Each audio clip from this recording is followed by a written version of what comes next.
Hello friends. Welcome to the DXD Tales. How are you all? So we are back with an interesting movie on what if Issei was the forbidden devil king of Destruction. Issei x Rias Gremory x Grayfia Lucifuge. Also be sure to subscribe and like this video. Now let's begin. Chapter 1. Awakening of the Sealed King. The dream always began the same way. Darkness. Absolute and complete. Then a single point of crimson light, pulsing like a distant heartbeat. With each throb, the light grew stronger, casting illumination across a landscape of broken mountains and shattered cities. The sky above, if it could be called a sky, swirled with colors that had no names in any human language, bleeding between states of matter that defied comprehension. And always, there were the whispers. King of the End, Awakener, unmake what must be unmade. Issei Hyodo's eyes snapped open, his breath coming in ragged gasps as sweat-soaked sheets twisted around his limbs. The familiar ceiling of his bedroom came into focus, the mundane normality of it a stark contrast to the apocalyptic landscape of his dreams. Sunlight filtered through half-drawn curtains, painting strips of gold across the floor.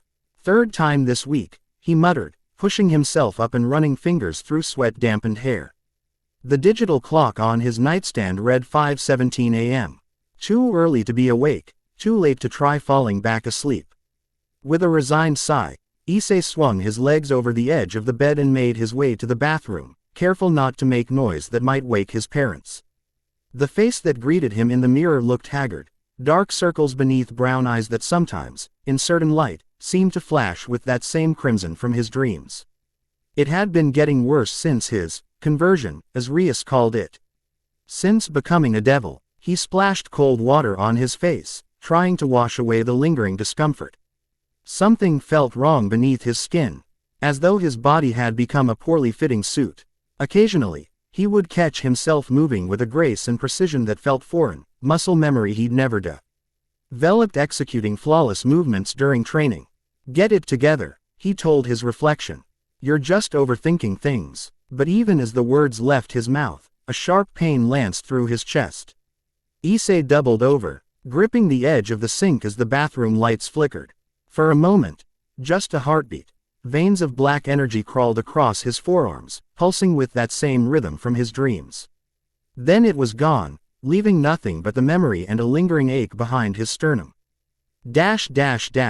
The Occult Research Club room bathed in the amber glow of late afternoon sun streaming through leaded windows. Dust motes danced in the light, giving the Victorian furniture and bookshelves an ethereal quality. Rias Gremory sat behind her ornate desk, an ancient tome open before her. Its pages brittle with age and covered in symbols that shifted subtly when viewed from different angles. You're distracted today, she observed without looking up as Issei fumbled a basic magical exercise for the third time. Sorry, President, he replied, dispelling the malformed energy construct he'd been attempting to create. Didn't sleep well. This finally drew her attention. Rias Closed the book with a careful precision that spoke of its value and fixed Issei with a penetrating gaze. Her teal eyes, always striking against her crimson hair, seemed to look through him rather than at him. The dreams again? She asked, her tone carrying more weight than the simple question warranted. Issei nodded, surprised. How did you talk in your sleep during club nap time, Akano? Interjected from where she prepared tea at the sideboard, her usual playful smile absent. Something about unmaking, and the end of all things. Not exactly comforting to hear while trying to enjoy afternoon tea. Rias rose from her chair with fluid grace that reminded Issei that for all her appearance as a beautiful high school student, she was something much older and more powerful. She approached him, stopping closer than was typical even for her rather liberal sense of personal space. May I? She asked, raising a hand toward his chest.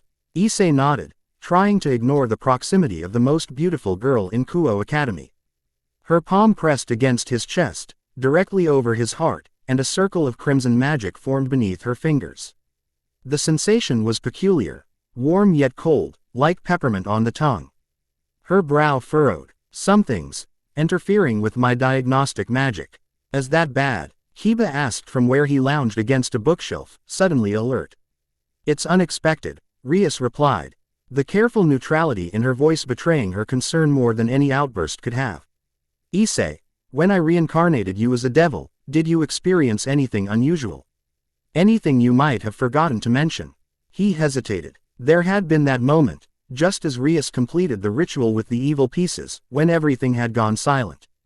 A heartbeat of absolute stillness where he'd felt something ancient stir within him, like a leviathan shifting in the depths of an abyssal ocean. There was something, he admitted. Just for a second, like something. Inside me recognized what was happening and, I don't know, adjusted to it. Rias and Akeno exchanged a look that Issei couldn't interpret. The room seemed suddenly colder. I'd like to try something, Rias said, stepping back. A more thorough examination. Akeno, would you prepare the circle? The vice president nodded, her usual teasing manner replaced by efficient professionalism as she began arranging candles in a precise pattern on the floor. Kiba closed the heavy curtains, plunging the room into shadow relieved only by the flickering candlelight. This won't hurt, Rias assured Issei, guiding him to stand in the center of the arrangement. But I need to look deeper at your spiritual composition. The evil pieces should have completely restructured your spiritual essence from human to devil, but something feels different about yours. Different how? Issei asked, a thread of apprehension winding through him. As if the pieces adapted to you rather than the other way around, she replied. Her expression troubled. That's not supposed to be possible. The ritual began with Rias speaking words in a language that hurt Issei's ears, not demonic, which he'd grown accustomed to, but something older. The candles flared blue, then violet, then a deep crimson that matched Rias's hair. Magic circles interlocked around him, symbols flowing like liquid between them. Issei felt the magic probe at him, seeping into his very being. It was uncomfortable but not painful, like a medical examination for parts of himself he hadn't known existed. Then the magic touched Someth-ing deep within his core, and everything changed. A shock wave of black energy erupted from Issei, shattering the carefully constructed magical matrix. The candles exploded into pillars of flame that reached the ceiling before extinguishing completely. Rias was thrown backward, only Kiba's inhuman reflexes allowing him to catch her before she slammed into the wall. In the sudden darkness, only Issei remained illuminated by a pattern of glowing crimson lines that covered his skin like circuit pathways. They pulsed with that same rhythmic beat from his dreams, and at the center of his chest, directly over his heart, a complex seal became visible, a spiral of ancient symbols surrounding what looked like a shattered crown. What is that? Akeno whispered, her voice uncharacteristically shaken. Rias stared, her face pale in the crimson light emanating from Issei. It's a containment seal, she said quietly. One of the most complex I've ever seen. Containing what? Issei asked, his voice strange even to his own ears, deeper, resonant with harmonics that seemed to vibrate the very air. Before Rias could answer, the door to the club room burst open. Framed in the doorway stood a woman of such striking beauty and presence that the room itself seemed to reorient around her. Silver hair cascaded down her back, contrasting with the blue and white French-made uniform that did nothing to diminish her regal bearing. Step away from him, Grayfia Lucifuge commanded, her voice like steel wrapped in silk. Now, the tension in the room crystallized into something almost tangible as Grayfia stepped inside, closing the door behind her with a soft click that somehow carried more finality than a slam. Lady Grayfia, Rias began, composing herself with visible effort. This is unexpected. Be silent, the silver-haired woman interrupted, her eyes never leaving Issei. You have no idea what you're tampering with. The glowing lines on Issei's skin began to fade, retreating like tide waters until only the seal on his chest remained visible, pulsing with diminishing light until it too vanished. He swayed slightly, suddenly lightheaded. What's happening to me? He asked, the otherworldly resonance gone from his voice, leaving it young and uncertain. Something flickered across Grayfia's face, an emotion so quick Issei couldn't identify it before her features settled back into their perfect composure. You should be dead, she stated matter-of-factly. The fact that you're not raises concerning questions. Grayfia, Rias protested. He's my servant and under my protection. I demand an explanation for this intrusion. A cold smile touched the maid's lips. Your servant. Oh, Rias Gremory, your naivety would be charming if it weren't so dangerous. She turned her attention back to Issei. That seal should have killed any being it was placed upon. It was designed to be unbreakable, inescapable. A perfect prison for something that cannot be destroyed. I don't understand, Issei said, fighting against a growing sense that he did understand, that some part of him recognized exactly what was happening. The seal is failing, Grayfia continued as if he hadn't spoken. Fragmenting. Your conversion to a devil introduced new energy patterns that are interfering with its integrity. She turned to Rias. When you placed your evil pieces within him, did you notice anything unusual? Any resistance? Rias hesitated, glancing at Issei before answering. The pieces changed, adapted. I've never seen anything like it. Grayfia nodded as though this confirmed something. They wouldn't have worked otherwise. Nothing could overwrite what's already there, they could only accommodate it. What's already there? Akeno asked, her voice sharp with protective concern for Issei. Instead of answering directly, Grayfia approached Issei with measured steps. Despite himself, he found it difficult to breathe as she drew near. There was something about her presence that commanded attention. Not just her beauty, though that was undeniable, but a sense of contained power that made the air around her seem thinner. May I? She asked, echoing Rias' earlier request as she raised a hand toward his chest. When Issei nodded, her touch was cool against his skin. Unlike Rias's diagnostic magic, which had felt like a gentle probe, Grayfia's power cut through him like a surgeon's scalpel, precise, purposeful, and utterly without hesitation. Her eyes widened slightly, the only indication of surprise from her otherwise composed demeanor. The Lucifuge have served as keepers of forbidden knowledge for millennia, she said, her voice taking on a formal cadence. There are secrets within our archives that would drive most beings mad. Truths about the nature of reality that even the current Satans are not permitted to know. Her eyes locked with Issei's. And yet here you stand, with one of those secrets buried inside your very soul. Lady Grayfia, Rias said carefully. You're speaking in riddles. Because the truth is too dangerous to speak plainly, she replied without looking away from Issei. But it seems we no longer have the luxury of secrecy. She stepped back, addressing the room at large. What you witnessed was the partial failure of a seal placed upon the entity you know as Issei Hyodo by a coalition of powers over 1,000 years ago. A seal designed to contain something that threatened the very fabric of existence. I'm just a high school student, Issei protested weakly, even as something deep within him stirred at her words, recognition. Anticipation. Grayfia's expression softened fractionally. You are now, but what sleeps within you is far older. The conversion to a devil has begun to weaken the barriers between your current consciousness and what lies beneath. And what exactly is that? Kiba asked, his hand casually resting on the hilt of a sword that hadn't been there a moment before. In the ancient texts, it was called many things, Grayfia said. The abyssal crown, the unmaker, the enemy of all creation. She paused, letting the weight of her next words settle like a shroud over the room. But most commonly, it was known as the Devil King of Destruction. The words resonated within Issei like a struck bell. The room swayed around him, and suddenly he was falling, darkness rushing up to claim him. He dreamed of fire and ash, of cities laid waste beneath a sky torn open like a wound. He dreamed of armies arrayed against him, of beings with wings of light and shadow alike falling before his power. He dreamed of a crown of black flames and a throne built from the bones of gods. But most of all, he dreamed of purpose, clear and singular. To unmake a flawed creation. To seal its existence of corruption by returning it to void. To destroy so that something new might one day take its place. These weren't nightmares. They were memories. Issei awoke on the Victorian couch in the club room. A cool cloth on his forehead and the concerned faces of Rias and Asia hovering above him. He's awake, Asia exclaimed, relief flooding her gentle features. How long was I out? Issei asked, his mouth dry as parchment. About 20 minutes, Rias answered, helping him sit up. Asia arrived just after you collapsed. We thought her healing might help, but she trailed off, exchanging a look with the blonde girl. My sacred gear wouldn't work on you, Asia explained, her brow furrowed in confusion. It was like trying to heal a statue, there was nothing for my power to connect with. The implications of that statement hung in the air, unspoken but understood.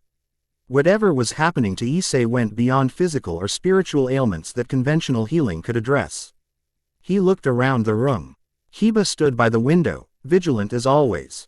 Akano was brewing tea, though her usual smile remained absent.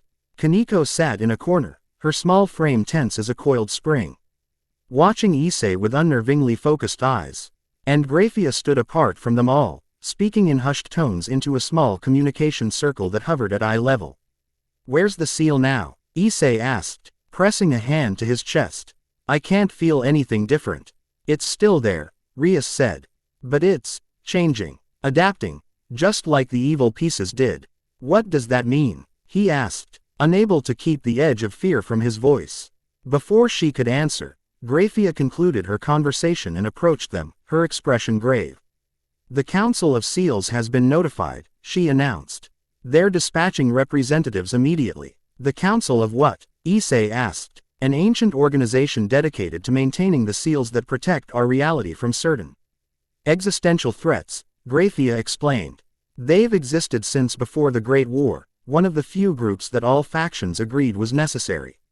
And they're coming here." For me, the implications weren't lost on Issei. "Yes," Grayfia confirmed without softening the blow. "To evaluate the situation and determine the appropriate response." "Which means what, exactly?" Rias demanded, a protective edge to her voice as she moved slightly closer to Issei. "Best case scenario. They reinforce the seal and everything continues as before," Grayfia said, her tone making it clear how unlikely she considered this outcome. "Worst case." She let the sentence hang unfinished. "They'll try to kill me," Issei concluded flatly. The silence that followed was confirmation enough. Rias stood abruptly. "I won't allow it. Issei is under my protection as heir to the House of Gremory and as my servant." A flicker of something, respect, perhaps, crossed Grayfia's face. "Your determination is admirable, but misplaced. If what's awakening within him truly is the Devil King of Destruction, no single devil family, not even the Gremory, could stand against the combined might of the Council."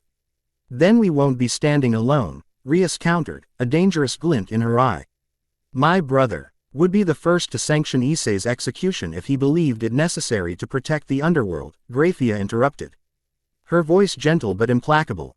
"Seers X Lucifer's primary duty is to the devil race as a whole, not to your personal attachments." The words struck Rias like a physical blow. She paled, but her resolve didn't waver. "Then we run. Now, before they arrive." Grayfia shook her head. "They've already encircled Kuo with a dimensional lock. No teleportation circ. Less will function until they lift the restriction. Then we fight our way out," Kiba suggested, stepping forward. "Conventional travel, against beings who helped seal away something that threatened all of existence." Grayfia raised an elegant eyebrow. "That would be ill-advised." Throughout this exchange, Issei had remained silent, processing the dreams, the strange sensations, the feeling of something vast and ancient stirring within him. It all suddenly made a terrible kind of sense. But there was something else, something that didn't fit the narrative of mindless destruction Grayfia was presenting. "If I'm, or whatever is inside me is, this Devil King of Destruction," he said slowly, drawing everyone's attention, "then why seal it away? Why not just kill it the first time?"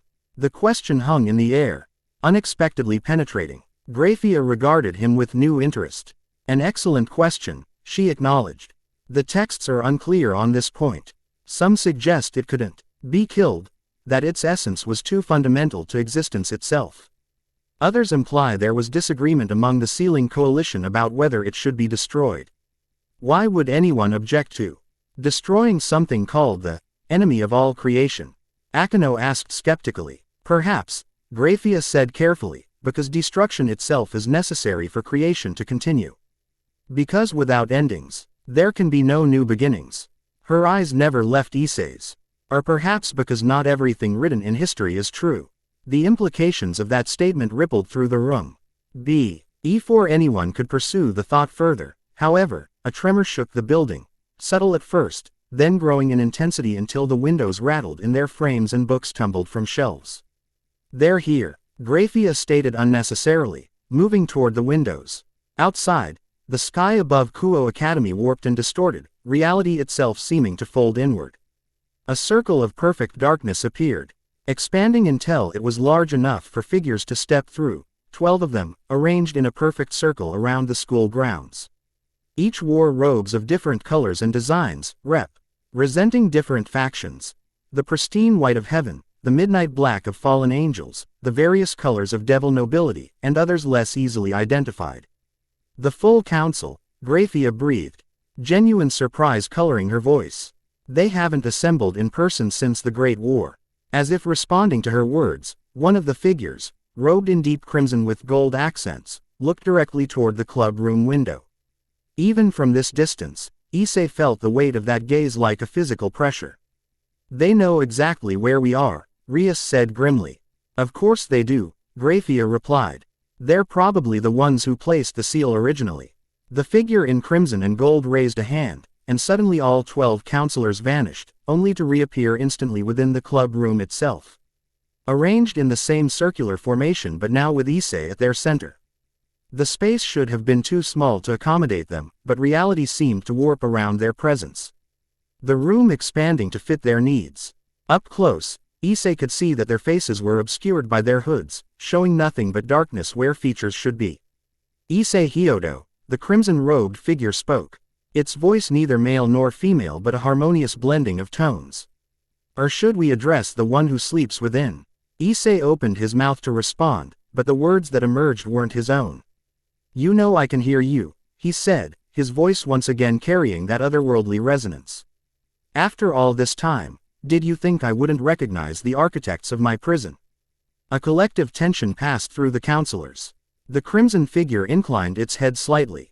The seal deteriorates faster than anticipated, it observed. The devil conversion was unexpected. A miscalculation on your part, Issei's mouth said, though he himself felt detached from the words, as though listening to a conversation taking place in another room. One of many. The containment has held for a millennium, countered another counselor in blue and silver robes. It served its purpose. Did it? The foreign presence using Issei's voice seemed amused. And what purpose was that, exactly? To protect creation from me? Or to protect me from what lies beyond creation? A ripple of disquiet passed through the assembled counselors. The crimson figure raised a hand for silence. Enough. The seal must be reinforced before full awakening occurs. It turned to address Rias. Daughter of Gremory, you will remove your evil pieces from this vessel. They interfere with the containment matrix. Rias stepped forward, placing herself partially between Issei and the counselors. I will do no such thing. Issei is my servant and under my protection. You have no authority here. Child, the blue-robed counselor said, with what might have been pity in its voice, you have no concept of what you're involving yourself with. Then enlighten me, Rias challenged. Because from where I stand, you're threatening a member of my household without explanation or justification. Justification. A counselor in green robes adorned with silver leaves spoke with clear incredulity. The Devil King of Destruction earned its name by obliterating 3 realms before it was finally contained. Entire pantheons were extinguished, species rendered extinct, the very laws of reality threatened. And yet, Grayfia interjected smoothly, stepping forward to stand beside Rias. The Lucifuge archives tell a different story. She met the hooded gazes of the council without flinching. They speak of a being of balance, not mindless destruction. One who unmade corruption so that new growth could flourish. The Lucifuge were always too enamored with forbidden knowledge, the Crimson Counselor dismissed. Your archives are incomplete at best, deliberately misleading at worst. Perhaps, Grayfia acknowledged with a slight inclination of her head. But they raise questions that deserve answers before you pass judgment on this boy. Boy, the word seemed to confuse the Green Counselor. This is merely a vessel, a temporary container. The consciousness you call Issei Hyodo is nothing but a construct. A dream the Devil King is having while sealed away. The words struck Issei like a physical blow. Not real. Just a dream, a temporary identity created to house something else. The implications were existentially terrifying. You're wrong, Asia spoke up suddenly, her gentle voice nonetheless carrying clearly in the tension-filled room. I've healed Issei-san. I've felt his soul. He's real. Your perception is limited by your mortal understanding. the Blue Counselor said, not unkindly. What you sensed was merely the surface layer of a much deeper consciousness. If that's true, Kiba challenged, moving to stand with Rias and Grayfia, forming a protective triangle around Issei, then why did you seal it in a human body at all? Why not in some inanimate object or pocket dimension? An uncomfortable silence followed the question. Because, Issei's voice answered, though it wasn't Issei speaking, they couldn't. My essence requires consciousness to exist. Without a mind to contain me, I would simply dissipate. Return to the primordial void from which all things, eventually, must return. Enough of this, the Crimson Counselor declared. The seal must be reinforced immediately. Stand aside or be removed. No, Rias said simply, her power manifesting around her in waves of crimson energy. Not until we understand what's truly happening here. The counselors raised their hands in unison, power of various colors and qualities gathering around them. The air in the club room grew heavy, charged with potential violence. And then, pain, blinding, all-consuming agony that dropped Issei to his knees. The seal on his chest blazed into visibility, no longer a neat spiral but a chaotic maze of fracturing lines. Black energy poured from the cracks, whipping around him in tendrils that lashed at the air itself. It's breaking, the Green Counselor exclaimed. The complete seal is failing. Containment protocol, the Crimson Leader commanded. Now, as one, the counselors began to chant, their voices weaving together in a language that hurt to hear. A new matrix of magical circles appeared around Issei, attempting to obey. RLAY the breaking seal with fresh bindings. But something was wrong. The new containment wasn't taking hold. Instead, the black energy emerging from Issei seemed to devour it, growing stronger with each attempt to contain it. It's using our own power against us, the Blue Counselor realized aloud. We're feeding it. Issei could barely think through the pain. He felt as though he was being torn apart from the inside. His very identity unraveling as something vast and ancient pushed its way to the surface of his consciousness. Memories that weren't his flooded his mind, countless battles, civilizations rising and falling like waves on a shore, the birth and death of stars. Issei. Rias's voice cut through the chaos, her hand reaching for his. Fight it. Stay with us. He tried to reach back, but his body no longer responded to his commands. The foreign presence was taking control, pushing him deeper into his own mind. I'm sorry, he managed to gasp out, his own voice briefly reasserting itself. I can't. Then the world exploded in darkness. When Issei's vision cleared, everything had changed.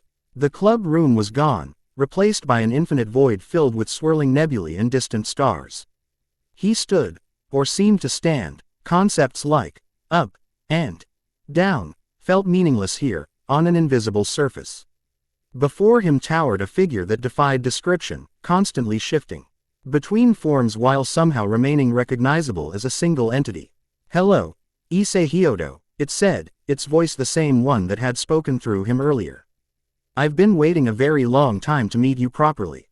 You're the Devil King of Destruction, Issei said, the words feeling inadequate for the being before him. That is one of my titles, yes, it acknowledged. Though perhaps not the most accurate. Destruction implies randomness, chaos. What I do, what we do, is far more precise. We, Issei questioned. You and I, the being clarified.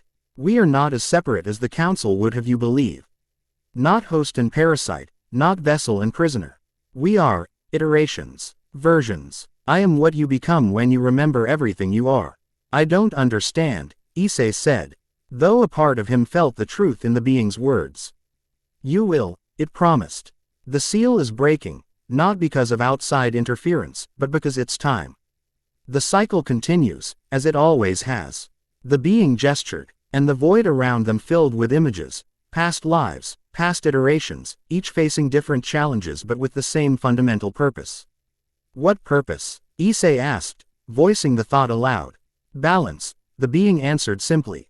Creation without destruction becomes stagnant, corrupt. Destruction without purpose becomes nihilism. We exist to ensure that what needs to end, ends. So that new beginnings remain possible. Before Issei could ask more, the void shuddered. The images scattered like startled birds. They're trying to separate us again, the being observed. To reinforce the seal and push me back into dormancy. Will they succeed? Issei asked, uncertain which answer he hoped for. Not this time, the being said, and there was some thing-like satisfaction in its ever-changing voice. The cycle has progressed too far. Awakening has begun and cannot be reversed. It focused its attention fully on Issei.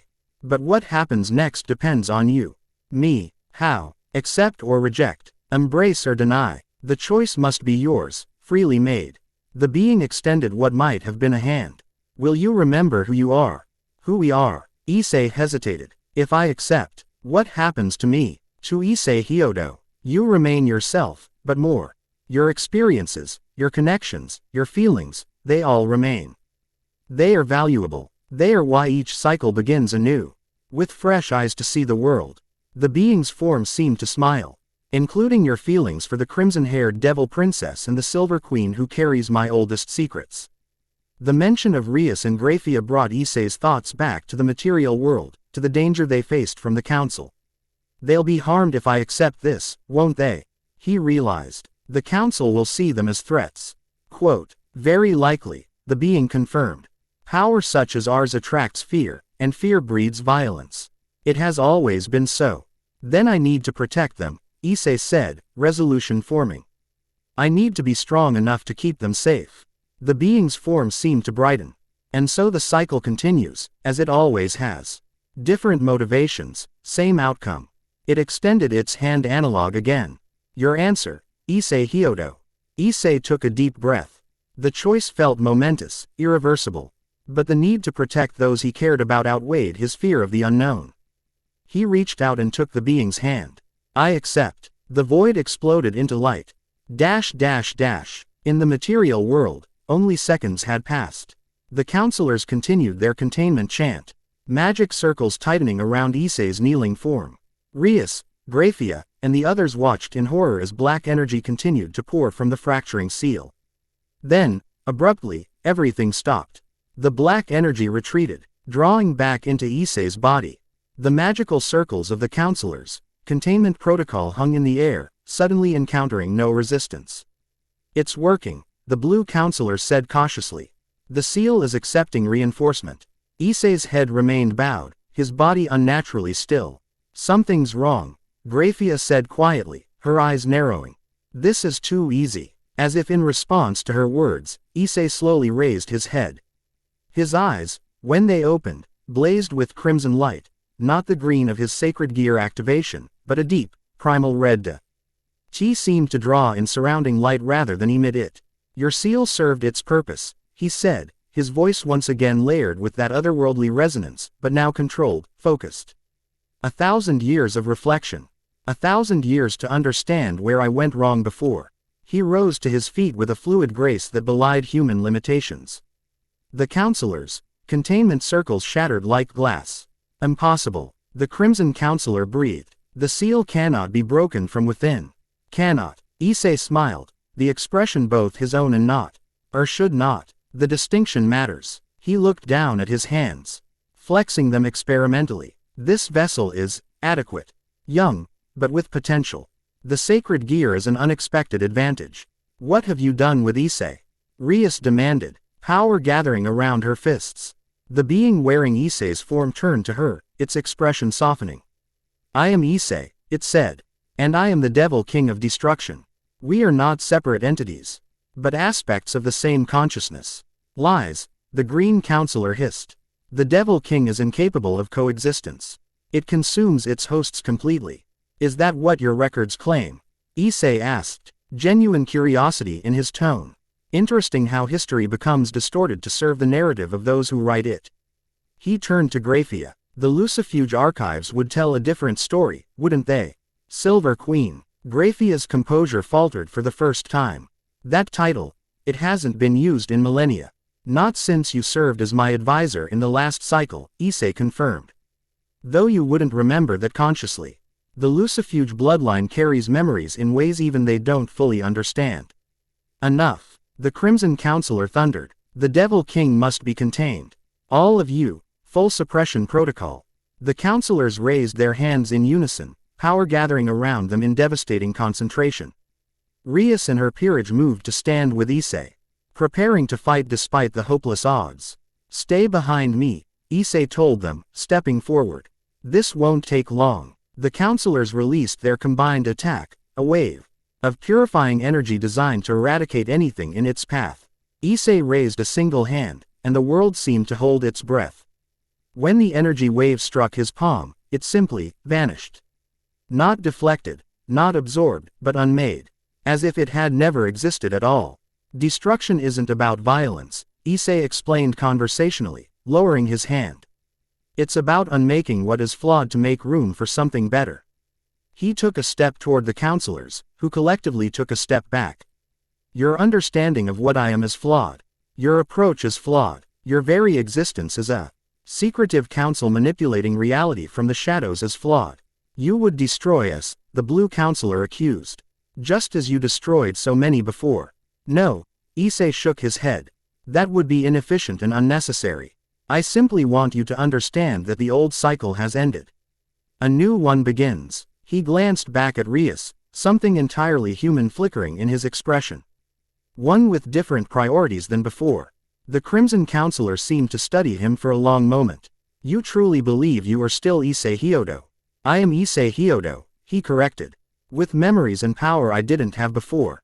But still myself. My connections, my feelings, my experiences, they remain intact." "Prove it," the counselor challenged. "Tell us something only the human boy would know." Issei smiled slightly. "When I was 8 years old, I fell from a tree in my backyard and broke my arm. My mother cried all the way to the hospital, but stopped the moment we entered the building so she could be strong for me. I promised myself I'd never make her cry again." He looked around at his friends. "Rias makes tea too sweet because she has a secret fondness for candy, but consider it undignified for a devil of her stature to indulge openly. Kiba polishes his swords with oil that smells like sandalwood because it reminds him of his childhood before the Holy Sword Project. Asia prays to God every night even though it gives her headaches now that she's a devil." His gaze settled on Grayfia. "And you have questions. Many of them. About your family's true purpose, about the gaps in the Lucifuge archives. About why you feel a sense of recognition when you look at me even though we've never officially met." Grayfia's eyes widened fractionally, the only indication that his words had struck home. The counselors conferred silently among themselves, their hoods turning toward one another in a wordless exchange that culminated with the Crimson Leader addressing Issei again. "What are your intentions, Devil King?" it asked formally. "To live," Issei replied simply. "To learn about this new world and my place in it. To protect those I care about." His eyes flashed briefly with that crimson light. "And to correct certain imbalances that have developed during my absence." Vague terms that could justify any action, the Green Counselor objected. "Perhaps," Issei acknowledged. "But then, the same could be said of your council's mandate." He turned to Rias. "I believe this meeting is concluded. Unless our guests have something further to add." The implicit dismissal wasn't lost on the counselors. Power gathered around them once more, but this time with less focused intent, more a display than a preparation for attack.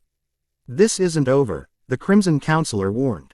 "We will be watching." "I would expect nothing less," Issei replied cordially. "Though I suggest maintaining a respectful distance. My memories of being sealed are unpleasant." That final veiled threat hanging in the air, the counselors vanished as suddenly as they had appeared, reality snapping back to normal dimensions as they departed. The club room returned to its usual proportions, though the evidence of their conflict remained in scattered books and broken furniture. For a moment, no one spoke. Then Issei swayed slightly, the overwhelming presence he had projected fading as exhaustion caught up with him. "Issei," Rias ventured cautiously, moving toward him. He turned to her, his eyes once again their normal brown. "I'm still me," he assured her, his voice entirely his own again. "Just more than I was before." "The Devil King," Akeno said, half statement and half question. "Yes and no," Issei replied, sitting heavily on the couch. "It's complicated. I have my memories. But they feel distant, like a movie I watched rather than something I personally experienced." He rubbed his temples. "It's going to take time to integrate everything." "What happens now?" Asia asked. Her concern evident as she hovered nearby, clearly wanting to offer healing but uncertain if it would work. Now, Grayfia interjected before Issei could answer, "We prepare." She turned to Rias. "The council's retreat is temporary. Once they recover from the shock of their failure, they will develop new strategies to contain or eliminate what they see as a threat to existence itself." "Let them try," Rias said with surprising ferocity. "Issei is under my protection." "With respect, Lady Rias," Grayfia replied, "I don't think it's Issei who needs protection anymore." She looked pointedly at the scorch marks on the floor where the councilors' combined attack had simply ceased to exist. "But those who stand with him will certainly need to be prepared for what's coming." Issei looked up at her, a question forming. "You seem accepting of all this." "Why?" Grayfia considered him for a long moment before answering. "The Lucifuge archives contain fragments of truth about the Devil King of Destruction that contradict the official history. Suggestions that his role was more complex than simple nihilism. That perhaps his destruction served a greater purpose." Her eyes held his. "I've spent centuries studying those fragments, trying to piece together the truth. And now that truth stands before me, wearing the face of a high school boy. I can show you," Issei offered. "The memories of recovered. They could fill in the gaps in your archives." Something like eagerness flickered in Grayfia's normally composed features before she controlled it. "That would be valuable. Thank you." As the others began to clean up the club room, discussing plans and theories about what might come next, Issei found himself watching Rias and Grayfia, one fiercely protective of what she considered hers. The other coolly analytical but with depths of curiosity and knowledge that called to something ancient within him. The Devil King's memories whispered of connections to both of them, or rather, to their bloodlines, stretching back through time. Patterns repeating across cycles, relationships forming and reforming like constellations rearranging themselves in the night sky. "Something amusing?" Grayfia asked, noticing his slight smile. "Just thinking about cycles," Issei replied cryptically. "And how some things remain constant even as everything changes. The first seal had broken. Others remained, waiting to be discovered and undone. But for now, Issei was content to exist in this moment, not fully human, not fully the Devil King, but something new forged from both. A forbidden existence taking its first steps into a world unprepared for what it represented. The destruction of the old order. The creation of something new. The cycle continuing, as it always had. Chapter 1 End Chapter 2, Echoes of Destruction.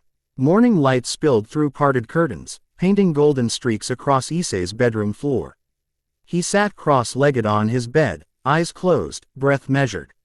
The room around him existed in perfect stillness, not even dust motes disturbed the air.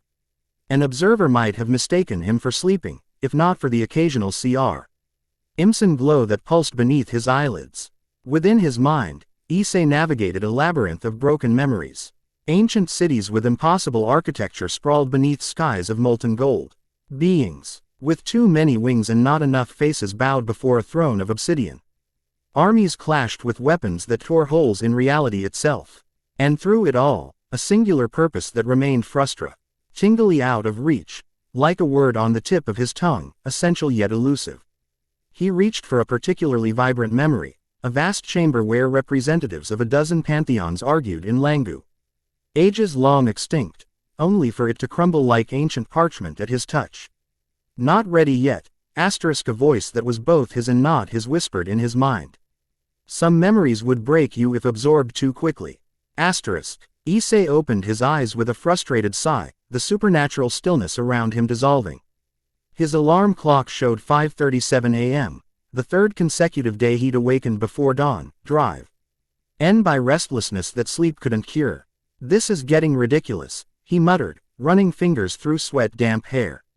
Since the confrontation with the Council of Seals 3 days ago, I had existed in a state of disconcerting duality. He was still himself, still concerned with school, friends, and the everyday challenges of being a teenage devil in training. But overlaid on this familiar identity were fragments of something ancient and vast, memories, instincts, and powers that belonged to the being called the Devil King of Destruction. The integration wasn't proceeding smoothly. Knowledge would surface unpredictably, often triggered by seemingly random stimuli. Yesterday, The scent of chalk dust had unleashed a cascade of memories about ritual magic that had left him disoriented for several minutes during math class. The day before, the sound of Kaneko dropping a teacup had triggered combat reflexes that had him halfway across the room before he'd consciously registered the noise. Issei swung his legs over the side of the bed, wincing as his bare feet touched the floor. Another unexpected development. His senses had sharpened dramatically. Textures, temperatures, sounds, scents, everything registered with almost painful intensity. The world seemed simultaneously more vivid and more abrasive. He padded to the bathroom, avoiding the creaky floorboard out of habit. Even though his movements had become preternaturally silent, the face in the mirror looked tired but otherwise unchanged, the same brown eyes, the same unremarkable features. Only when he allowed himself to unfocus slightly did he see the overlay of something else, a corona of crimson energy that pulsed in rhythm with his heartbeat. "Who are you?" he asked his reflection quietly. "You already know the answer to that question," came the response from within. Issei splashed cold water on his face. "Yeah, but knowing isn't understanding. You're the Devil King of Destruction. I'm just me." How do those things fit together? They always have. The separation was artificial, a consequence of the seal. That's not very helpful, Issei grumbled, reaching for a towel. A soft chime from his bedroom interrupted the one-sided conversation. Moving back, he found a small communication circle hovering above his desk, pulsing with a familiar crimson light. "Rias." He activated the circle with a touch. "It's early," he said by way of greeting. "And yet you're awake," Rias's voice observed, a smile evident in her tone despite the early hour. "The others are still sleeping, but I thought you might want to join me for an early training session. Especially considering recent developments." Issei hesitated. Since the incident with the council, Rias had been simultaneously more attentive and more cautious around him, fascinated by his emerging abilities but clearly uncertain about their implications. "I'll be there in 20 minutes, he decided. "The usual place." "Actually, no. There's someone else joining us this morning. Meet me at the old shrine in the eastern forest instead." The communication circle dissolved before he could ask who this someone else might be, though Issei had his suspicions. Only one person had shown more interest in his awakening than Rias herself. The eastern forest lay shrouded in pre-dawn mist, turning the trees into looming sentinels that watched Issei's passage with ancient indifference. The shrine, abandoned decades ago when newer, more accessible ones were built closer to town, stood in a small clearing, its weathered torii gate listing slightly to one side. As he approached, two figures emerged from the mist, one with hair like fresh blood, the other with tresses of pure silver. "You're prompt," Grayfia observed, her formal maid's uniform replaced by a simple black training outfit that did nothing to diminish her regal bearing. "Punctuality seems a small price to pay when summoned by two of the most powerful women in the underworld before sunrise," Issei replied. The formal cadence of his words surprising even himself. Rias's eyebrows rose slightly. "Your speech patterns keep shifting." "Side effect of the integration," Issei explained with a shrug, deliberately returning to his more casual manner. "Sometimes I sound like me, sometimes I sound like, well, not me." "Fascinating," Grayfia murmured, circling him with analytical precision. "The melding of personalities would typically result in a fragmented psyche, yet you maintain coherence." "How?" "Because we're not different personalities," Issei said, repeating what he'd come to understand over the past few days. "We're the same consciousness at different points in a cycle. Like past lives, but with continuity. And these memories, they're still returning?" Rias asked, leading them toward the shrine's inner courtyard. Issei nodded. "In fragments. Some clear, some distorted. The older the memory, the harder it is to access." The courtyard had been prepared for their session. Basic training equipment arranged around the perimeter, a circle of protective wards established at the center. Rias gestured for Issei to enter the circle. "We need to establish baselines," she explained. "To understand how your abilities are evolving and how quickly. And to determine whether you pose an imminent threat to those around you," Grayfia added with characteristic bluntness. Issei stepped into the circle. "I'm not going to suddenly start destroying things, if that's what you're worried about." Aren't you? Grayfia challenged, her silver eyes intent. The historical accounts describe the Devil King as an entity of pure destructive impulse. That which unmakes all things. If you truly carry his essence, how can you be certain those impulses won't overwhelm you? Because destruction was never the point, Issei replied, certainty resonating in his voice. It was the method, not the goal. And what was the goal? Rias asked, genuine curiosity in her expression. Issei opened his mouth to answer, then closed it, frustration evident. I don't know yet. That part hasn't come back clearly. He rubbed the center of his chest where the first seal had broken. There are still other seals in place, blocking the most crucial memories. Grayfia nodded as though this confirmed something.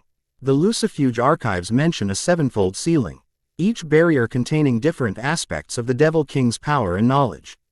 7 seals, Issei mused. Biblical. Many human myths have roots in supernatural reality, Grayfia acknowledged. Though rarely as humans understand them. Rias stepped closer to the edge of the circle. Let's start with something simple. Can you manifest your power deliberately? Not in response to a threat, but at will.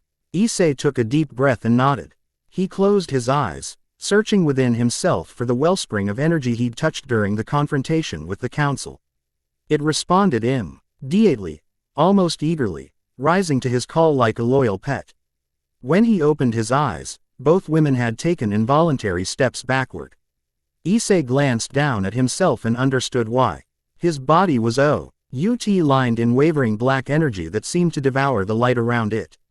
Where it touched the ground, small fissures appeared, reality itself subtly warping.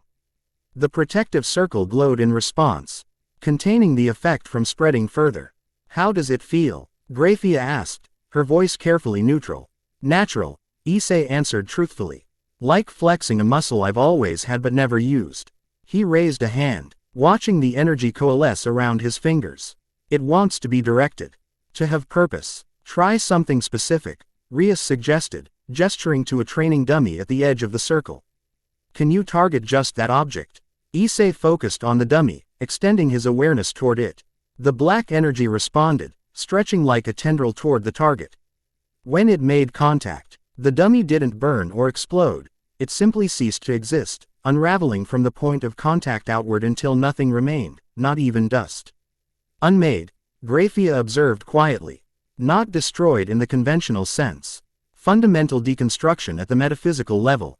Issei pulled the energy back, letting it reabsorb into his body. That was easier than I expected. Too easy, perhaps, Grayfia noted with a slight frown. Such power should require more effort, more control. Unless it's so intrinsic to his nature that it's like breathing, Rias countered, her anal. Itical mind clearly fascinated despite the implications. Issei, can you try something more complex? Not just unmaking, but selective deconstruction. Before he could answer, a new voice interjected from the edge of the clearing. My, quite the morning entertainment, NYA. All three turned toward the source. Leaning against the Torii gate with casual grace was a young woman with an hourgal ass figure accentuated by a black kimono that hung provocatively off one shoulder.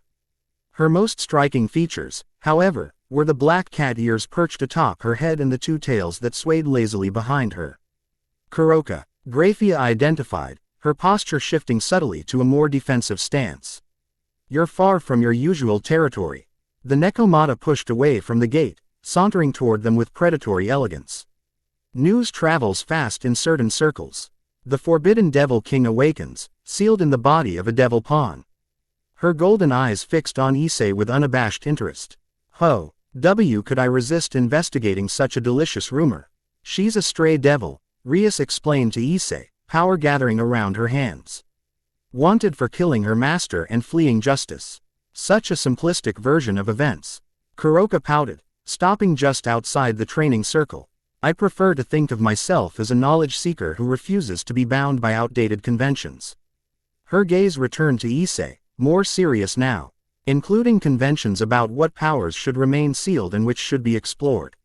Something about her words resonated with Issei, triggering a fragment of memory, a vast library carved into a mountainside, shelves stretching endlessly upward, filled with knowledge deemed too dangerous for general access. You're a scholar, he said, the realization surprising him. Kuroka's eyes widened slightly. Interesting. You can see past the facade.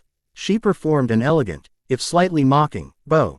Kuroka Tuju, once of the Nekomata scholar caste before such distinctions were discouraged by the current devil regime. What do you want, Kuroka?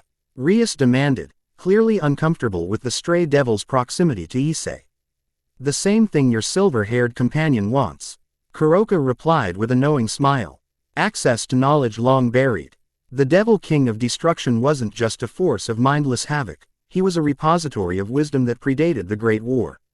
The Satans, even the biblical God himself. Her golden eyes fixed on Issei again.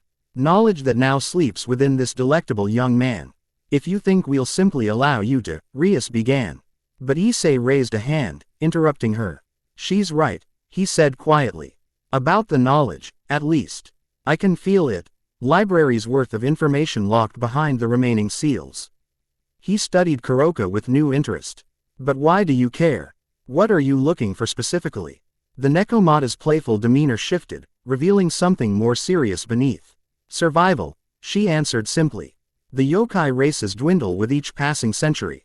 The old ways of channeling natural energy fade from memory. Without access to the ancient techniques, we face slow extinction. Her eyes narrowed. Techniques that the Devil King was rumored to have preserved in their original forms. And you killed your master because? Grayfia prompted, clearly skeptical. Because he discovered I was researching forbidden magic and planned to extract the knowledge by dissecting my brain, Kuroka replied bluntly. I objected to this research methodology. Issei winced. Another memory fragment surfaced. Devils throughout history using yokai as experimental subjects, justifying their actions by classifying them as lesser beings. She's telling the truth, he said, certainty in his voice. Rias and Grayfia exchanged looks. How can you be sure? Rias asked. I just know, Issei replied, unable to articulate the sense of recognition he felt. The Devil King had connections to the yokai races. Protected them, even. Precisely. Kuroka purred, stepping closer to the edge of the circle. The histories written by the victors paint him as a monster, but those he championed remember differently. She tilted her head, studying Issei intently. Though you're not fully him yet, are you? Still fragmented, still sealed. The remaining seals serve a purpose, Grayfia interjected sharply. Complete awakening too quickly could destabilize not just Issei's psyche but the surrounding reality. Always so cautious, Lucifuge, Kuroka sighed dramatically.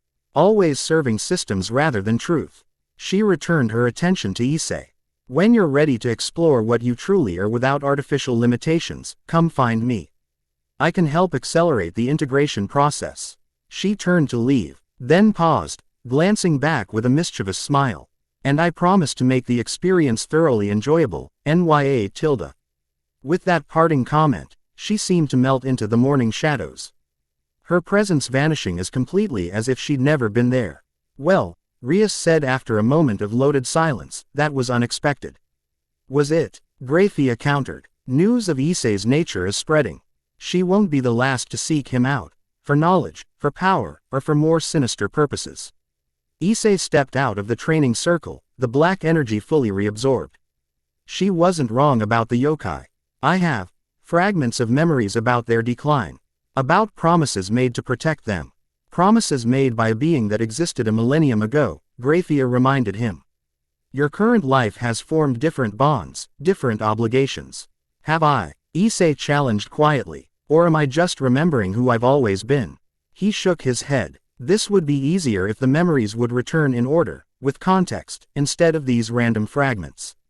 Rias approached him, concern evident in her expression. We should continue the training. The better you understand your abilities, the better prepared you'll be for whatever comes next. Including more unexpected visitors, Grayfia added, her silver eyes scanning the forest with renewed vigilance. Issei nodded, returning to the circle, as he resumed his exercises, now focusing on finer control of his destructive energy. Part of his awareness remained on the forest where Kuroka had disappeared. Her words about accelerating the integration process lingered in his thoughts, tempting despite the obvious risks. How much longer could he function in this halfway state, neither fully human nor fully awakened? And what would happen when the remaining seals finally broke? The Gremory family library stretched seemingly endlessly in all directions, a testament to millennia of meticulous collection and preservation. Towering shelves of ancient tomes, scrolls, and artifacts rose toward a vaulted ceiling painted with scenes from devil mythology.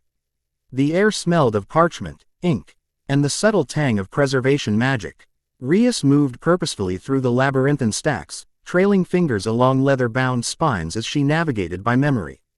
3 days of searching had yielded frustratingly little about the Devil King of Destruction, just fragmentary references and obvious mythologizing. This makes no sense, she muttered to herself. One of the greatest threats in supernatural history. And our records are this incomplete. Perhaps they're not incomplete, Grayfia suggested, materializing from between 2 towering shelves with silent grace. Perhaps they've been deliberately curated.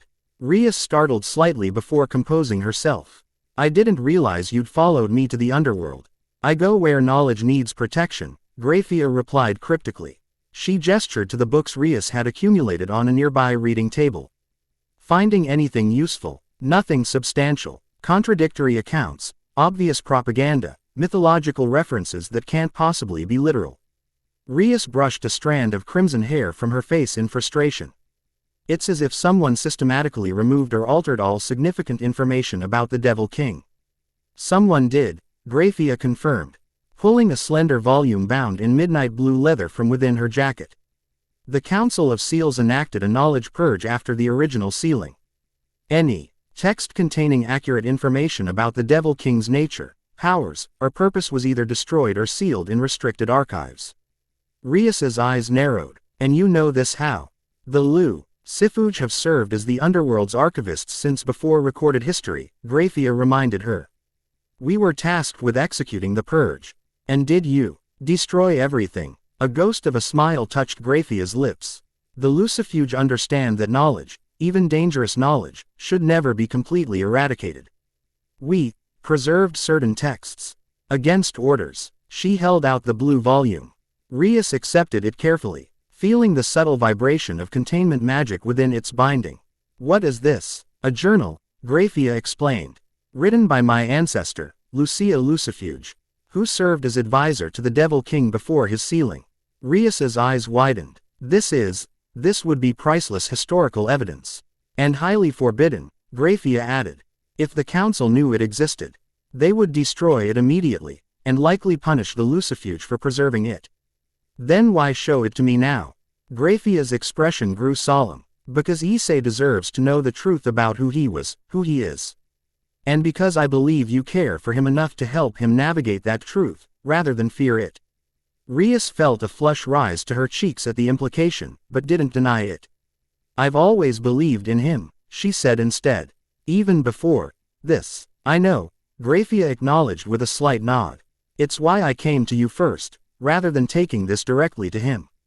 She gestured to the journal. Read it, then decide whether he's ready for what it contains. Rias looked down at the unassuming volume. What will I find in here? The beginning of answers, Grayfia replied. And perhaps the end of certain comfortable illusions about our world's history. With that cryptic statement, she turned to leave, only to pause at Rias's next question. Why do you care so much about this, Grayfia? About him. The silver-haired woman remained still for a long moment before answering. The Lucifuge have always known our true purpose was more than serving the current regime. We were waiting for something. I'm beginning to believe we were waiting for him. She departed as silently as she had appeared, leaving Rias alone with the forbidden journal and the weight of its potential revelations. Halfway across the world, in a chamber so deeply buried beneath the earth that no natural light had touched its walls in millennia, 12 figures gather. Around a table carved from a single massive crystal. Their faces remained hidden within deep hoods, but the tension radiating from them needed no visual confirmation. The first seal is completely broken. The crimson-robed counselor announced unnecessarily. Our attempts to reinforce it failed utterly. We underestimated the situation, the blue-robed figure acknowledged. The integration is proceeding faster than our models predicted. It's the vessel, a new voice contributed, a counselor in robes of shifting purple hues. This, Issei Hyodo, possesses a sacred gear. The interaction between dragon energy and the Devil King's essence is unprecedented. Irrelevant, snapped a figure in stark white. The outcome remains the same. The Devil King awakens. We must employ more direct methods of containment. The Lucifuge woman shields him, another counselor observed. As does the Gremory heir. They've established a protective circle around the vessel. Then we remove them, the white-robed counselor stated with cold pragmatism. Whatever connection they imagine they have to the Devil King is irrelevant compared to the threat he represents. The Crimson Counselor raised a hand for silence. We will not act hastily. The situation remains complex. Complex. The White Counselor scoffed. The enemy of all creation awakens, and you counsel patience. I counsel understanding, Crimson corrected. This awakening differs from what our predecessors recorded. The vessel maintains autonomy. The destructive impulses remain controlled. And most concerning of all, the figure paused, seeming to choose its next words carefully. The Devil King appears to remember our original bargain. A cold silence fell over the chamber. There was no bargain, White insisted. Only containment of an existential threat. Is that what your faction recorded? Crimson asked softly. How? Convenient. This borders on treason, White warned. This borders on truth, Crimson countered. A truth many of us have worked millennia to conceal, even from ourselves. The green-robed counselor leaned forward. Even if such a bargain existed, circumstances have changed. Our duty remains the same, to protect existence from threats that could unmake it. And if we are the threat, Crimson challenged, if our interference with the natural cycle is what truly endangers existence. Before the argument could escalate further, the crystal table pulsed with sudden light. Patterns spread across its surface, complex mathematical formulas and metaphysical calculations that shifted and evolved as they watched. The predictive matrix, Blue observed, professional interest momentarily overriding the tension. It's generating new outcomes. The calculations stabilized, forming a three-dimensional model above the table, a representation of reality itself, with countless branching timelines extending outward. Red lines appeared, spreading like cracks through the model, converging at a single point. A nexus event, Purple identified. Approaching rapidly. Location, White demanded. Kuo Town, Blue confirmed after studying the model. Within the next 24 hours. The Crimson Counselor stood. It seems our discussion must be tabled for now. A more immediate crisis approaches, one that will test the Devil King's true nature and intentions. Prov, I'd the perfect opportunity to eliminate him while he's still partially sealed, White suggested. We will observe, Crimson decreed, authority evident in their tone. Nothing more. This event may provide the clarity we need. As the council disbanded to make preparations, the Crimson figure remained behind, studying the predictive model with what might have been concern, had their face been visible. Choose wisely, old friend. They murmured to the empty chamber. The cycle depends on it. Evening shadows lengthened across Kuo Academy's grounds as Issei made his way toward the old school building.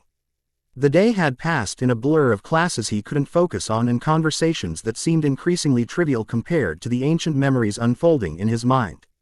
A figure waited for him at the entrance to the Occult Research Club, not Rias as he'd expected, but Kiba, his expression uncharacteristically serious. The president asked me to meet you, the blonde knight explained. There's been a development.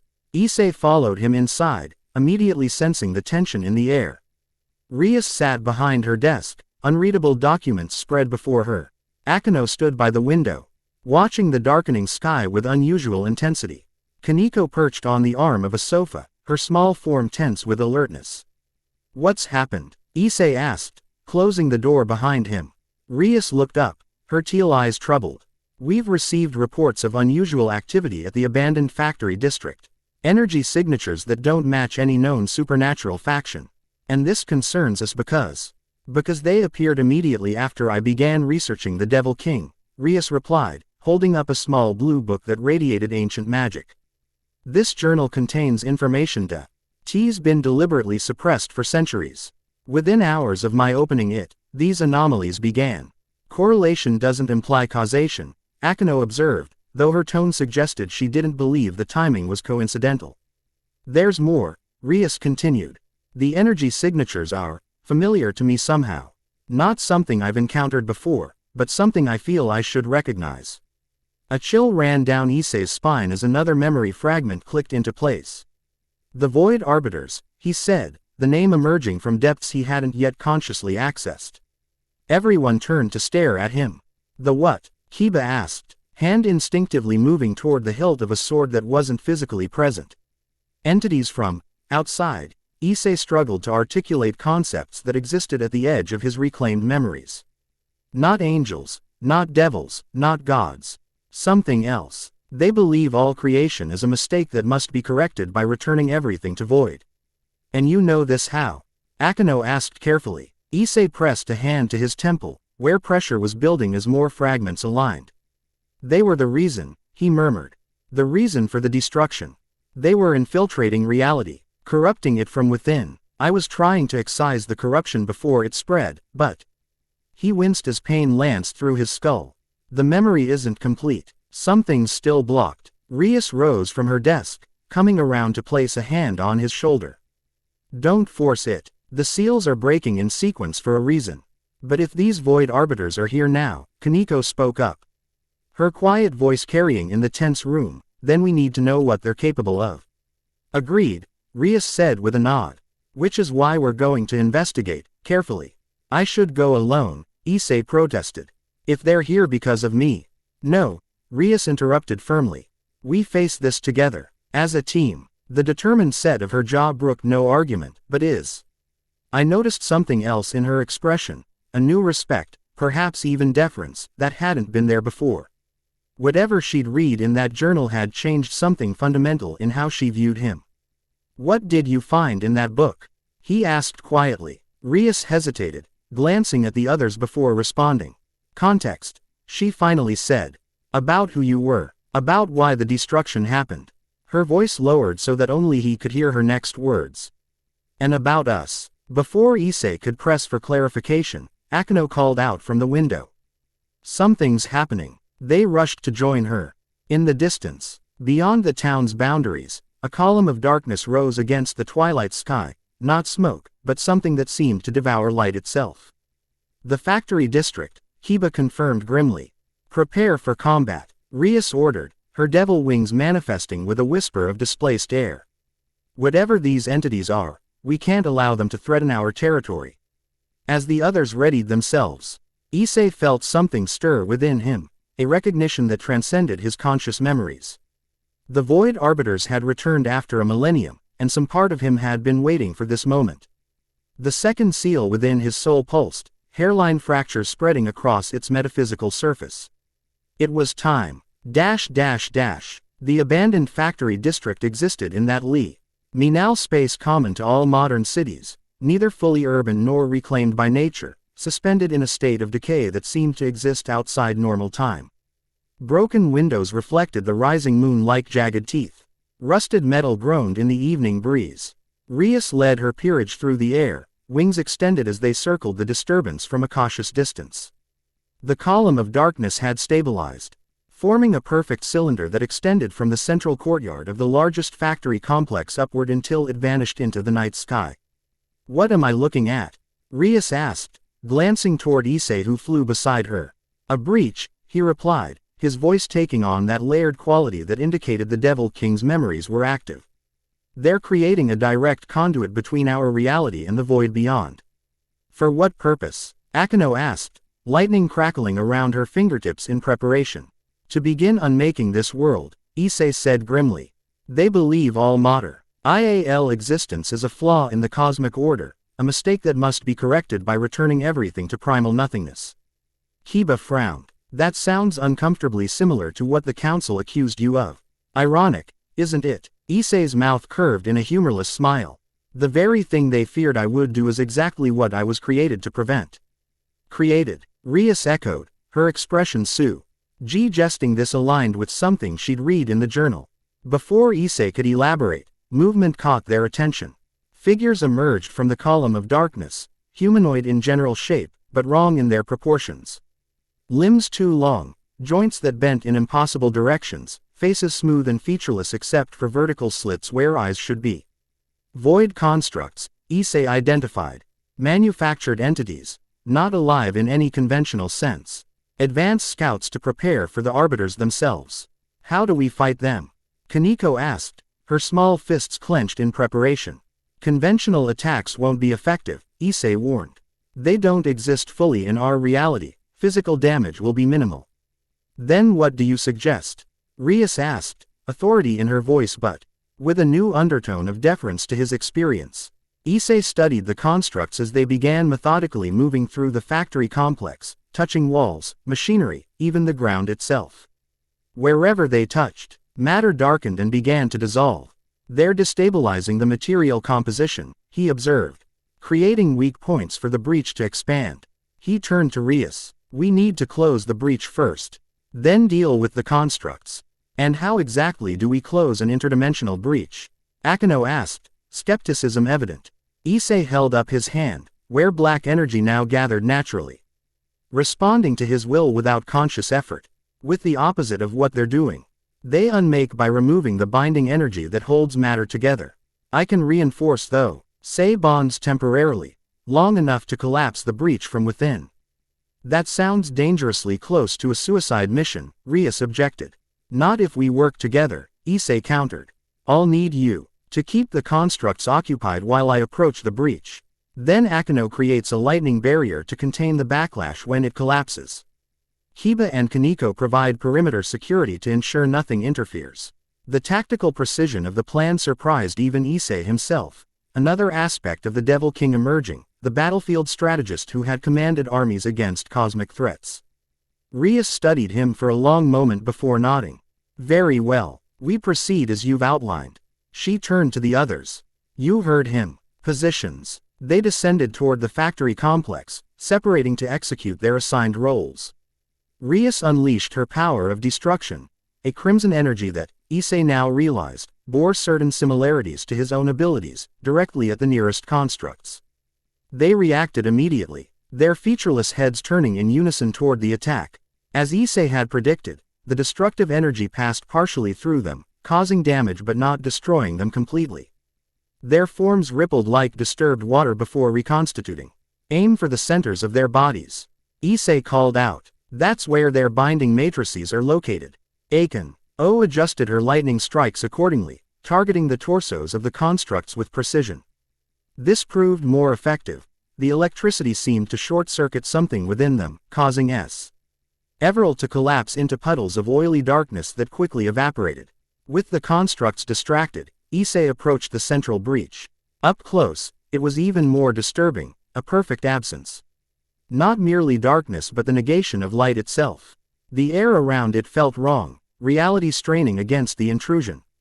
Issei drew on his power, black energy flowing from his hands into the ground beneath the breach. Unlike his previous uses of this power, which had been purely destructive, now he focused on reinforcement, strengthening the underlying fabric of reality to reject the foreign intrusion. The breach shuddered, contracting slightly before expanding again with renewed force. A sound emerged from within, not audible in the conventional sense, but felt as vibrations that rattled bones and set teeth on edge. They know you're here, his inner voice warned.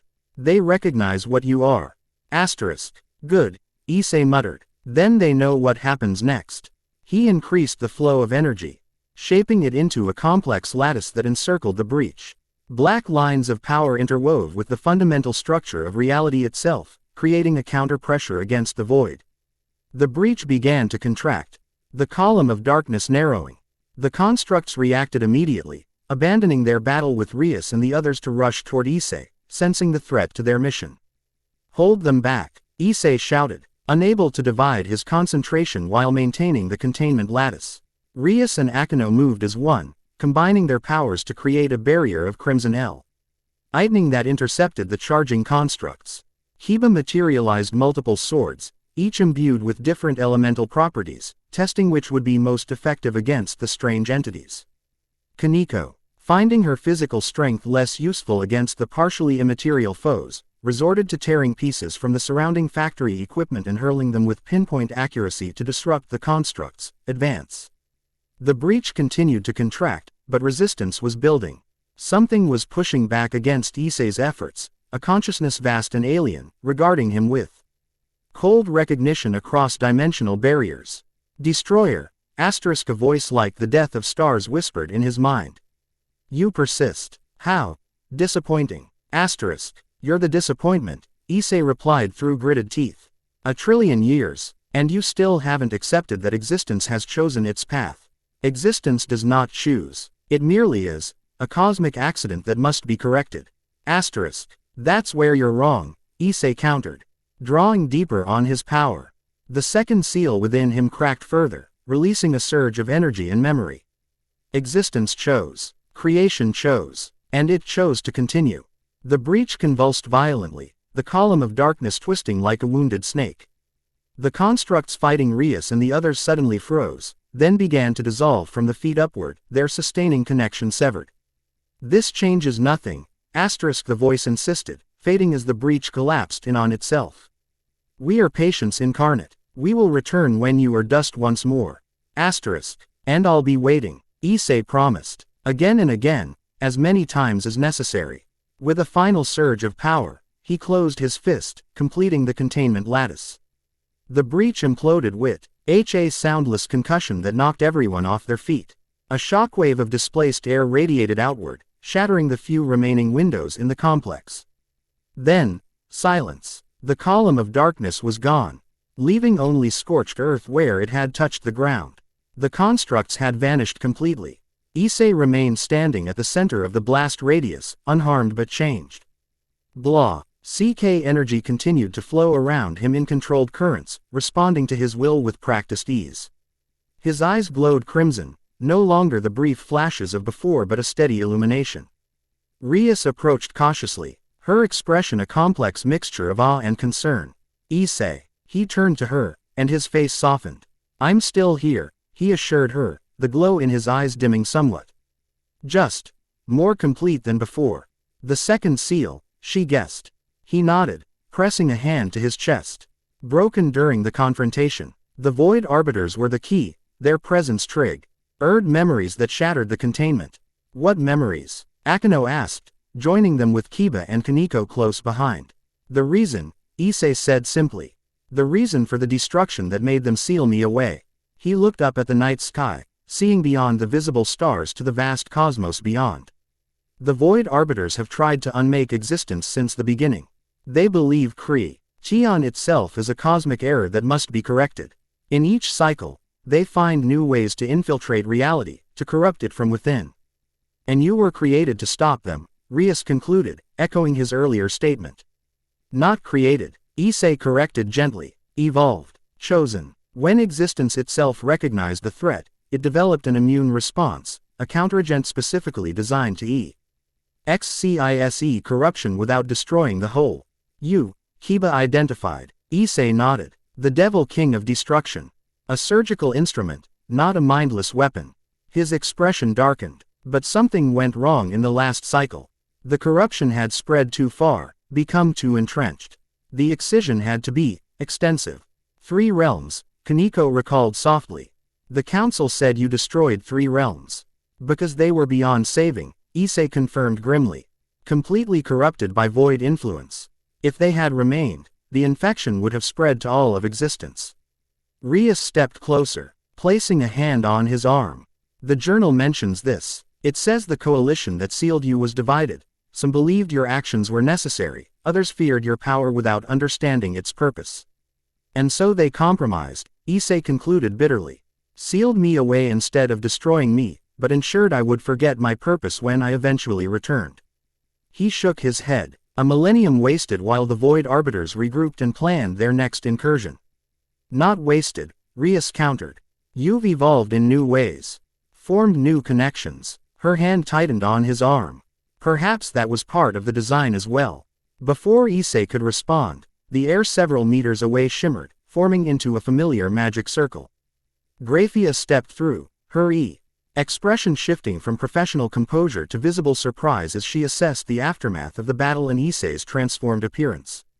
The council detected a dimensional breach, she explained, regaining her poise. I was dispatched to investigate. You just missed the excitement, Akeno informed her with a strained smile. Void Arbiters, apparently, Issei's old friends. Not friends, Issei corrected grimly. The enemy I was created to fight. The reason for my existence.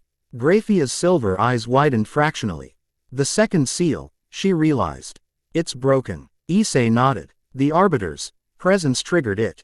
I remember more now. Not everything, but enough to understand what's happening. Why they sealed me, why they feared me, and why we need you, Grayfia said quietly, surprising everyone with the admission. The Lucifuge archives speak of the Void Incursion, a time when reality itself seemed to unravel at the seams. Only the intervention of the Devil King halted the process. At great cost, Issei acknowledged. Cost that made me question my own methods, my own purpose. That uncertainty was what allowed them to seal me in the first place. And now, Rias asked, studying him intently. Issei looked down at his hands, where black energy still flowed in controlled patterns. Now I understand the necessity of balance. Destruction and preservation in equal measure. He raised his gaze to meet hers. I won't repeat the mistakes of the past cycle. A moment of silence followed this declaration, broken only by the distant wail of human emergency vehicles responding to the disturbance. We should depart, Grayfia advised. The council will send investigators once they realize I'm not reporting back immediately. Let them come, Issei said with newfound confidence. I'm done hiding from what I am. Noble sentiment, Grayfia acknowledged with the ghost of a smile, but perhaps tactical withdrawal is wiser for now. At least until we better understand the implications of this encounter. Rias nodded in agreement. We'll return to the underworld, my family's territory. We'll be better positioned there to analyze what's happened and plan our next steps. Issei wanted to argue but recognized the logic in their position. He was still adapting to the influx of new memories and abilities. A strategic retreat would provide time to integrate these changes fully. Very well, he conceded. But this is just the beginning. The Void Arbiter's attempt failed, but they'll try again, with greater force next time. And we'll be ready, Rias promised, creating a teleportation circle large enough to transport the entire group. As the circle activated, Issei cast one last look at the scorched earth where the breach had manifested. Another Emery surfaced, one of countless similar battles across time and space, a never-ending cycle of incursion and response. Only this time, something was different. This time, he wasn't facing the threat alone. He glanced at Rias, whose determined expression reflected her commitment to standing with him despite the dangers ahead. At Grayfia, whose ancient connection to his past lives remained mysterious but undeniable. At Akeno, Kiba, and Kaneko, who had fought alongside him without hesitation despite the revelation of his true nature. Perhaps that was the missing element from the previous cycle, genuine connection, trust, even love. Perhaps that would make all the difference. As they teleported away, leaving the battlefield behind, Issei embraced this new understanding. He was the Devil Kin, G of destruction, but he was also Issei Hyodo, with bonds and responsibilities that transcended cosmic duties. Balancing those identities would be his greatest challenge yet. Chapter 2 End. The End. Remember to subscribe and like this video. See you in the next video.